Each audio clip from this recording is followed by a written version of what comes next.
Hi സുഹൃത്തുക്കളെ, ഇത് ശരിക്കും ഞാൻ എപ്പോഴും എൻ്റെ വീഡിയോയിൽ പറയും, വീടായാലും പ്ലാവ് വേണമെന്ന്.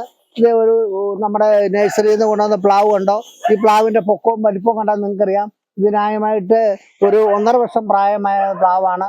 ഇതിൻ്റെ മൂട്ടിൽ നിങ്ങൾക്ക് കാണിച്ചു തരാം. മിക്കത്തിലും ചക്ക ഉണ്ടാകുന്ന ആൾക്കാർ കൊണ്ടുപോകുന്നുണ്ട്. ഇതാണ് വിയറ്റ്നാം മേർലി പ്ലാവാണ്. ഇത് നമുക്ക് ഏറ്റവും ഒരു വീടായാൽ ഒരു പ്ലാവ് വെക്കണമെന്ന് ആവശ്യമുണ്ട്. അതിന്റെ ഏറ്റവും വലിയ ഉദാഹരണമാണ് ഇതുകൊണ്ട് ഒരു വീട്ടിലേക്ക് കൊണ്ടുവന്ന പ്ലാവാണിത്. ഇത് 1.5 വർഷം പഴക്കമുള്ളതും നല്ല രുചികരമായ ചക്ക ലഭിക്കുന്ന ഒരു പ്ലാവാണ്. ഇത് എല്ലാവരും ഒരെണ്ണം മേടിച്ചു വെക്കണം, നോക്കണം. ഇത് എല്ലാ വീട്ടിലും ഇതുകൊണ്ട് ഒരു പ്ലാവ് തൈ ആവശ്യമാണ്. ചിലർ പറയും പ്ലാവ് കൊണ്ട് വെച്ചിട്ട് കായ്ക്കുന്നില്ല, വെച്ചാ പോരാ, അതിന് വളമിടണം, മരുന്നടിക്കണം, കുറെ കാര്യം നോക്കിയാൽ മാത്രമേ കായ്ക്കുള്ളൂ. എപ്പോഴും ഞാൻ പറയും. അപ്പൊ എല്ലാവരും പ്ലാവ് വെക്കുക.